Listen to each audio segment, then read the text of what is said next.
tell the story. I must admit, my son, I was not originally planning on preaching this. I figured that I've been here for 2 full years, and that I wanted to keep it fresh. The message is fresh in the pulpit. Didn't want to continue to tell come from the same place. And so I was looking at another text, and then I was convicted by God. And God put it on my heart to just keep it simple and tell the story. All right. And so we're coming from Matthew 28 as the culmination of everything that Jesus did and that happened to him. And God was just saying, just tell the story. And so as I looked at that, I'm like, okay, God, just tell the story. And here's the reason why. As I was led to just say, tell the story, is because God let me know that there may be some who don't know the story. And rather than trying to be innovative and trying to be different and trying to not overcomplicate anything, but we're just going to tell the story because it's been over 2,000 years and the story hasn't changed. But the story is what changes lives. All right. So as we look at this Gospel of Matthew, if you give me just a few moments of, we'll catch everybody up, because what I don't want to do is assume that everybody knows why we celebrate Easter and why we get so excited about the resurrection of Jesus the Christ. All right.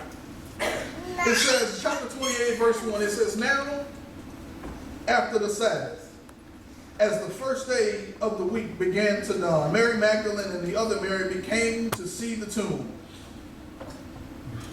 Now, Zion, you know by now that I am a teacher and I love history. So what happened is, what is going on is the reason why they're coming to the tomb so early in the morning. Because it all goes back to Jewish law. Jewish law states in Leviticus that there could be no dead body hanging on a tree at the beginning of the Sabbath. The Sabbath began Friday at 6:30. And so as Jesus was hanging on the cross, right after he died, that was the reason why they had to hurry up and get his body off of the cross and into a tomb. Because if they did not do that, then his body, and they would be in violation of God's direct law. And so by that being a law, and it's also the Passover. And so this goes all the way back to Exodus.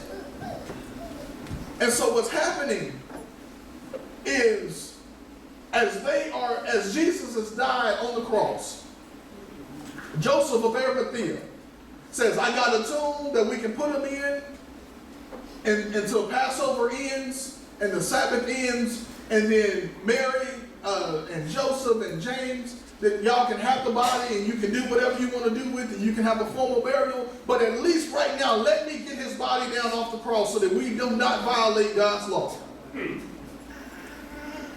And if anybody hasn't had it explained to you, is the reason why he was in the grave for 3 days. It's because of Jewish law. Jewish law states that if you are in the grave of any portion of 1 day, is considered a full day. Their day started and ended in the evening time. And so it was before 6:30 on Friday, before when they got him in the grave, so that was considered one full day. He was in there all day on the Sabbath, that's 2 days. And it was after 6:30 Saturday when he got up. Saturday evening when he got up, which then began the first day of the week. Now with this, it says that they're coming after the Sabbath to anoint his body. Here's another thing about Jewish beliefs, is they believe that the spirit stayed in the body, and so 4 days after death is when the spirit left the body. Because that's normally when the decaying process was really evident and it was noticeable. Here's the reason how you know that's true is if you go back and look, and when Jesus gets ready to raise Lazarus from the dead, what does he say to the sister? Show me where he's buried. And she says, her response is, surely he has begun to decay by now because it's been 4 days. And he has begun to stink, because they have the thought process of the spirit was in the body for 4 days. And after the spirit leaves the body, that is when the body begins the decaying process. So now they are going to anoint the body because they believe that his spirit is still in the body. And because it was such a rushed burial that his body wasn't anointed the proper way. When Joseph of Arimathea got his body down off the cross, yes, they did anoint the body and put the spices and the earth on the body, but it wasn't done the right way. And it wasn't done. It was almost. I know everybody. I'm sure everybody here saw a portion or heard about Aretha Franklin's funeral. It's almost like taking a 10-hour funeral and condensing it down to an hour and a half for somebody like Aretha.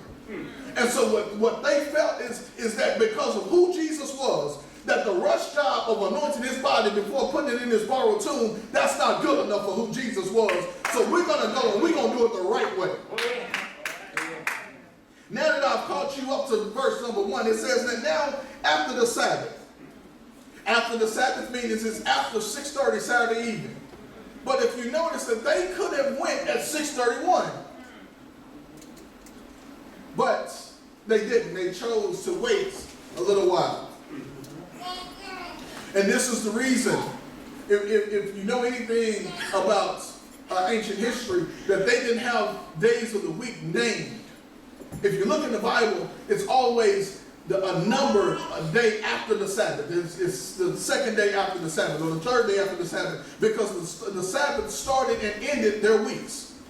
So this is the first day after the Sabbath, the first day of the week. So the next day will be the second day after the Sabbath, and so on and so forth. And so what was happening is this is the first day after the Sabbath. And what are they coming to do? They're coming to worship. And this is, if you ever wonder why we go to church on Sundays, this is the reason why. And this is what instituted the Sunday worship on the first day of the week. It says, now after the Sabbath, as the first day of the week began to dawn, Mary Magdalene and the other Mary came to see the tomb. Now, here's where it starts to get good. Now that I've gotten all of the history and the teaching out of the way, this is where it starts to get good. Because Mary Magdalene and the other Mary come to worship Christ even though they got a problem. They have a big problem. But look at what they're doing. They're coming with the intention of anointing the body, even though they know that the body is hidden behind a stone that they know they can't move. But because they had a problem, they still didn't allow them to stop them from worshiping. All right. Not only that, but look at what else we see in the text. It was dark. Which tells me that when all the times when I come to Christ and when I go to God and when I come to church, that I may not always be in a light situation, that I may not always be on a mountaintop, that I may not always be feeling 100%, that I may not always have everything going right in my family and in my life, but if I can purpose in my mind and in my heart that I'm going to come to church and I'm going to worship regardless of what the situation and or the circumstances may be. All right. Look at what it says, that after the Sabbath, as the first day began to dawn, that they woke up with the intention in the mind to praise and worship. All right. And I'm going to go through with it, even though I know that there is something stopping me, because God has been too good to me to let some imaginary stone stop me from worshiping Him. And then we can get to verse 2. Verse 2 says, and behold, there was a great earthquake. Not sure if I have any geologists in here, but if you know anything about Middle Eastern culture, there's really not a whole lot of earthquakes over there. And here we are, we've had 2 earthquakes in 2 days. Oh, you remember when Jesus was on the cross? He says, it is finished. He hung his head and died. The sun hid, and there was a great earthquake that split tombs open. Bodies from the grave started to pop up. That there was a massive shaking and racking and rattling and rolling in the earth because Jesus had died. All right. Oh, but then there's another earthquake that happens. I looked this word up in the Greek, and it means just a violent shake. And here's what I was led to, that whenever God is getting ready to do something major, he shakes the earth. Oh, yeah. All right. So that you can tell that whenever God's getting ready to do something in your life, He shakes the earth. Oh, yeah. He shakes your life. If you want to know when God is going to move, just start looking for the shaking. Oh, yeah. See, I know why y'all didn't. I know why nobody shouted, because you may not know what I mean by shaking. Yeah. I got some people in here that's at least my age. And no, I'm not telling you how old I am, just guess. But I remember watching my grandmother cook. And she used this thing which was called a sifter. Yes. And what she would do is she would put the flour in the sifter. And what she would do is, as the flour was in the sifter, and the sifter is just a little metal or aluminum thing, and it just has a wire, and it had a bunch of holes in it. And what the sifter is designed to do is it's supposed to purify what's inside of it. And so what would happen is she would put the flour in it, and she would begin to shake it. And what would happen is all of the good flour would shake down into the bowl, and all of the imperfections would stay inside the sifter. So then, therefore, you knew what was good and what was bad, and you could separate the good and the bad, because you can't cook with what's bad because you don't want to eat the bad stuff. And so what God will do is, when God gets ready to move in your life, He will put you in His sifter, and He will begin to shake everything around you, so that what's good on the inside of you can be shown, and the things on the outside that's bad needs to be shaken off of you. So sometimes when God puts you in His sifter, you may begin to lose some friends, and you begin to lose some family members. When God puts you in His sifter, He may shake off that job that's not leaving you any good. When God puts you in His sifter, you may lose some things that you thought that you needed, but when God puts you in His sifter, He's shaking you and He's shaking everything around you, because He wants to get the good part of you, and to get the good part of you, He has to shake you. And it says that, and behold, there was a great earthquake. So there was an earthquake, and then an angel came down from heaven. And the angel came down from heaven, and the angel rolled the stone away, and he sat on it. And then we get a description of what the angel's clothing was like, and who and what he looked like. Verse 4 says, and the guards shook for fear of him and became like dead men.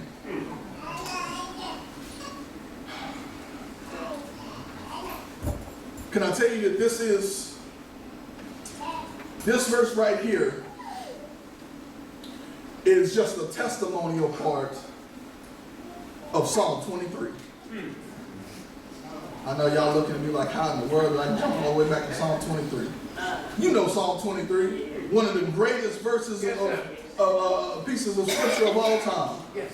But David says in Psalm 23 that you prepare a table before me. Oh, you can help me preach it. In the presence of my enemies. Yes, sir.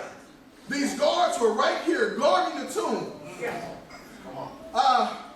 They were guarding the tomb because they were instructed to make sure what was in the tomb didn't get out.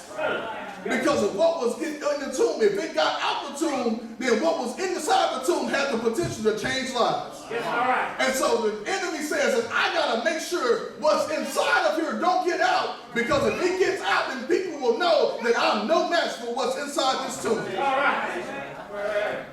And the guards see what's about to happen, and they see what's happening. The guards who are standing guard, and they felt the earthquake. And then all of a sudden they saw the angels. Oh, yeah. And then they saw the angels move the stone. And they saw, I can imagine, using my spiritual imagination,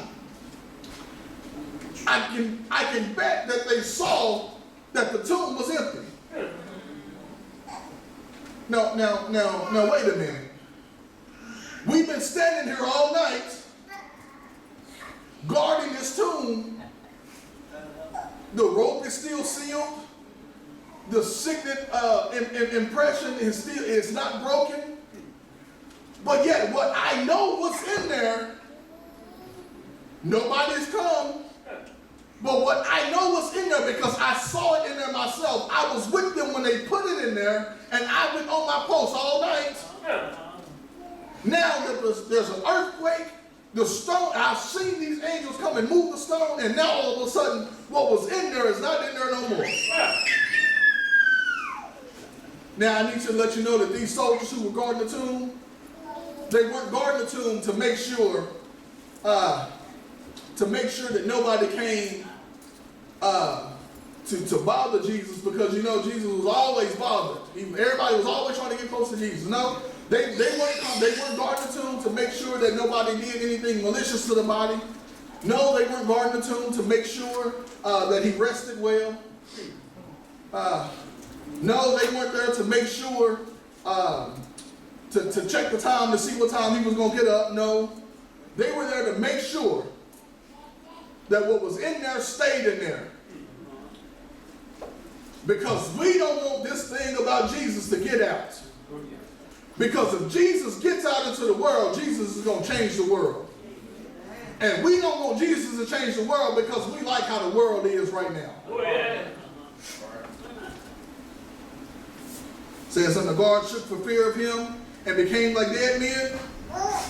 They were astonished about what happened. I said this morning that this was the first time the mannequin challenge was ever done. That they froze in their tracks. They were, imagine. Imagine. Let's see if I can use this. Fort Knox. Fort Knox. If anybody knows anything about U.S. history, Fort Knox is the most guarded place in the United States. It's more heavily guarded than 1600 Pennsylvania. Fort Knox is where all of our gold reserves are. Fort Knox is the most heavily guarded place in the U.S. Now, could you imagine being on guard, working the graveyard shift at Fort Knox? I'll just put it to you like this. Think of the largest number that you can think of, and what's inside of Fort Knox exceeds that. Now, could you imagine you on your post, at night, working the graveyard shift. And because of what's inside of Fort Knox is so valuable that they don't leave you by yourself. There's 2 or 3 of you there. And could you imagine, way in the midnight hour, that the ground began to shake and you saw an angel come down from heaven and walk into the building, or just open the door? And as you turn to look at the open door, that everything that you know was in there is no longer in there? You know you didn't go in there, and you know nobody else went in there because you were standing outside all night. Now, can you imagine your expression? This is what you see the soldiers have. He says, they were so frightened that they became like dead men. That they were so frightened that they couldn't even move. Verse 5, but the angel answered and said to the women. So y'all, they just gonna act like the soldier's not even there. And that's how God can do. Ooh, that's how God can do. That God can show up and he can speak to me and nobody else can hear what he's saying to me.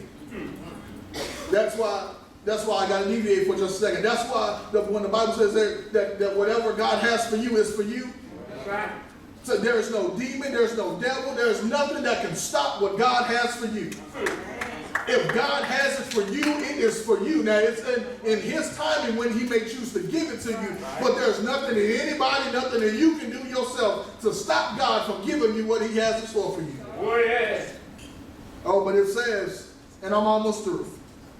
It says, but the angel of the Lord says to them, do not be afraid, for I know that you seek Jesus who was crucified. I love how they use past tense. He was crucified. Sharing and showing that yes, Jesus was dead. Yes, what you thought you saw on Friday, yes, it really happened. No, you're not dreaming. No, it was an illusion. And no, you were not hallucinating. Jesus died on Friday. I know he died. How do I know he died? Because the sun stopped shining, the earthquake, the moon dripped in blood. And all of these things happened because Jesus died. Oh, but then they go and they say, he is not here.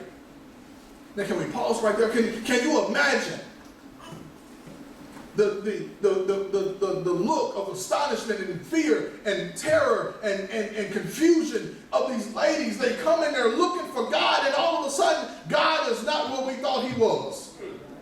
All right. Wait a minute, God, Jesus, we just put you here. And we come back a day and a half later and you're no longer where we put you. Oh, have you ever been looking for God and not found him? I can imagine that these ladies were heartbroken. They were mistake driven because God, Jesus, I know that you were here. But where are you? We're looking for you. It says he is not here. He is risen, as he said. Come see the place where the Lord lay. I know a lot of our ancestors and a lot of our grandparents and great-grandparents grew up with the notion that you can't question God, that you shouldn't question God. But I need to tell you that we serve a God who's big enough to answer all of our questions. Yes, sir. Now look at what he says. God answers their questions before they can even ask it. Look at this. It says, I know you're looking for Jesus. He is not here. He is risen. And the first thing I can imagine that's going through their head was, where did he go? And look at what the angels tell him. Come here. Come see where he was laying. See, God is not afraid of our questions. God can answer our questions. In fact, I wouldn't want to serve a God who wouldn't want me to ask him any questions. But I mean, you think about this. God, you want me to serve you and I have never seen you? You want me to serve you? You want me to do what you want me to do, what you tell me to do? But God, I can't ask you, where are you? God, I can't ask you, how am I supposed to do it? God, I can't ask you anything. Now that tells me that a God who won't allow you to ask any questions means that that's a God who's not strong enough to be able to answer all of the questions that you may have. All right. That you can ask God questions. God is not afraid of the questions that you have. In fact, God ensues us and wants us to ask questions because that just will show us that he is who he says he is. Right. He says, come, see the place where the Lord lay. Now this also tells us that God will give us everything we need. Because God created us, he knows all about us, and he knows that we are a visual people. In fact, I know the saying that I used to say all the time when I was a kid, I'll believe it when I see it.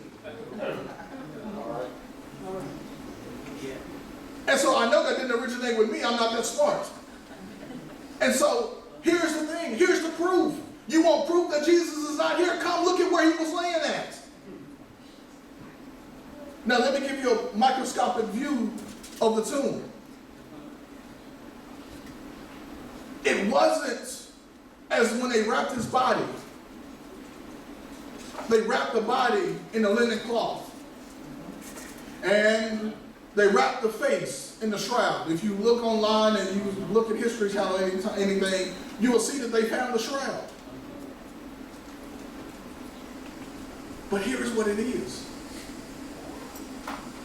It wasn't a mess inside the tomb. It wasn't like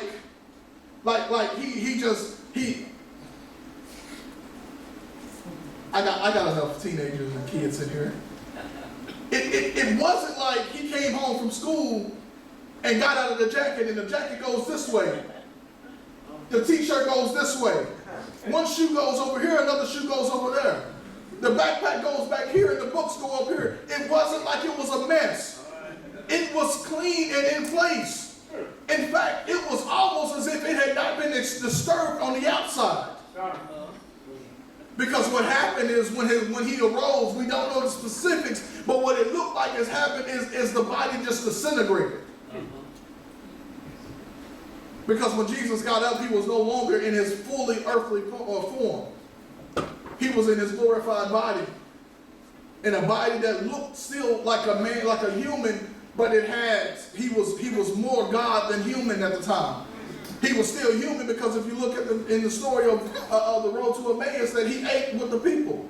Yes. He still ate again with the disciples after being risen from the dead. But yet at the same time, he is more human, more God, because when he meets with the disciples, he doesn't go through, open the door. He just appears and walks through doors. And he just has the power to just appear and show up. Here it is. He says, if they say he is not here, he is risen, as he said, come, see the place where the Lord lay. Come see the place where the Lord lay, insinuating that he is not here, he has gotten up, he is risen from the dead. He is the only person to experience resurrection. Now I know some of you may have read your Bible. You may say, well, wait a minute, Pastor.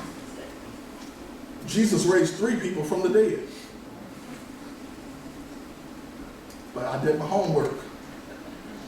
Yes, he raised 3 people from the dead. He raised Lazarus. He raised Jairus' daughter. And he raised the widow's son in the middle of the funeral procession. On the street, just touched the coffin, the boy just came back to life. But they experienced resuscitation. Jesus experienced resurrection. It's all right. Now I know you may wonder what the difference is.